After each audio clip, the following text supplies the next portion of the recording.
She said that the server and its contents were protected because it was being guarded by 2 Secret Service agents. We're not worried about it being stolen, Mrs. Clinton, although perhaps you were. We are worried about it being hacked. And as we look at the Chinese hacking into the Office of Personnel Management database and stealing all of this information about personnel, of course her server was capable of being hacked and probably has been. It has not taken Carly Fiorina long to crash that glass political ceiling and prove she can play with the boys. Taking her debate bump and now using it as a platform to slam away hard at Hillary Clinton, leaving plenty of well-earned bruises for a politician whom many still see as having done next to nothing with her stints in office. That's our leadoff for this edition of The Political Animal. Ford O'Connell is the veteran GOP strategist who, as a member of the Massachusetts bar, knows full well he could have saved Tom Brady a lot of time in court.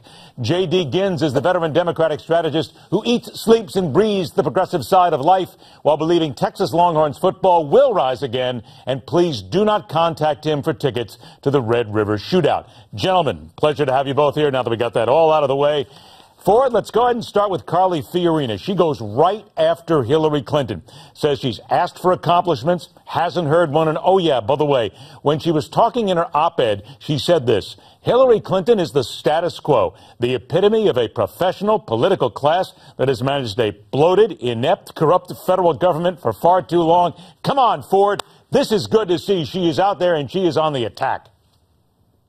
It is. She is the official attack dog against Hillary Clinton, and the media can't do anything about it because she nullifies Hillary Clinton's glass ceiling argument, and she neuters the Democrats' war on women recycled narrative. I love it. I just hope that Carly Fiorina keeps getting more momentum in the polls because, frankly, I think she needs to be part of the Republican conversation for president in 2016. Good stuff, Carly. Keep going. J.D., look, Carly Fiorina is hitting away hard. I think she makes a great point about accomplishments, and then add to that in the Hill today, the headline is Dems near Clinton panic mode. All right, look, maybe I'm not going to go as far as say panic, but J.D., even you've got to admit, there's got to be a lot of concern now on the left with Hillary Clinton, the servers, and a lot of this extra that is just flying around her now. It's not good for a presidential candidate. Well, look, I'll start with Carly. She ran for the Senate and lost. Hillary Clinton won a Senate race. So right there, she's already got an advantage. But if we look to the left, we should have a more robust conversation. We should have a serious primary. I won't be surprised if Joe Biden gets in, but I don't know that's only about Hillary Clinton. It would be unusual for a sitting vice president to not run for president. And right now, the Republican Party is in a race to the bottom, going far right. And the liberals, and on the left, we're talking about things like income inequality. We're talking about race relations. We're talking about the environment, things that actually matter to a majority of Americans. So I don't think that the fact that the Democratic Party might have a more robust primary is actually a bad thing. Why should the Republicans? I knew it. As soon as you said road to the bottom, I knew that Ford was going to be all over. She's duck dodging and rolling on a server. Look, she's duck dodging and rolling on a server. 57% of Americans find her dishonest and untrustworthy, and basically her favorables, according to the latest Monmouth University poll, is 38%. She's in trouble. The worst case scenarios, she's going to have to offer up some aides, put their heads on the chopping block. But again, it's always the cover-up that's worse than the actual crime. And if it goes far enough, she could be so damaged, she may have to drop out of this race. It's Hillary who self-inflicted these wounds on herself. It's amazing. And J.D., one Democratic strategist unnamed in the Hill article said, and I quote, "I'm not sure they completely understand the credibility they are losing by the second." Come on, J.D., even you've got to admit right now that Hillary Clinton is losing credibility by the second. I think that it's a good thing that her server's been turned over. It's August of the year beforehand, so it's not the end of the world for us to have this discussion. But she's losing credibility, yes. I'm surprised it even took her this long. I think the Clintons are obviously a little guarded, and I think it's important. When you look at the right wing, they're ready to attack on anything.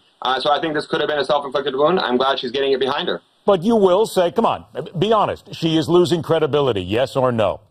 You know, I don't know that she's losing credibility. I think that she's having to hand over the server, and I think that's okay. But I think it's important that she did do that. So I'm not against that. I don't think it's a... JD, do you recognize that gravity exists? Herein lies the deal. She didn't turn over the server. She was forced to surrender the server. So let's back up. And frankly, the whole deal is a complete and utter self-inflicted wound. Let me tell you something. The base of the Democratic Party does not like Hillary Clinton, and the elite establishment side does not trust her. This is a perfect opening for Joe Biden to jump in, and if he gets in, he can cause her some real problems. J.D., do you think Joe Biden will run? and I think a lot of people on the left are ready to have more people. Why should the Republican Party have 17 people running and we should have a coronation? I am not definitely a liberal strategist who thinks that we should have a coronation. I think we should have a real conversation. But I think there's a lot more happening in the left right now than the right. If you look at the right, it is definitely a race to the bottom. If you look at the left, we're talking about the issues that matter. The reason that you see the other liberals getting into this race is because we're having a real conversation. We're talking about race relations. We're talking about income inequality. All right. You already said that, J.D., so let me ask you this right now. Do you believe, very quick answer, do you believe that Joe Biden will get in? Yes or no? I do think he'll get in. All right. Now, I've only got about 30, 40 seconds left, but I got to bring this up. And Ford specifically, Scott Walker has approved the funding, the public funding of a basketball arena, $250 million. Look, if we're going to be fair, let's be fair on both sides. One of the owners of the team is a major fundraiser for the Clintons, and a minority owner of the team is a supporter of Walker's and is finance chairman for the presidential bid. Come on, Ford, that looks bad. That looks like cronyism.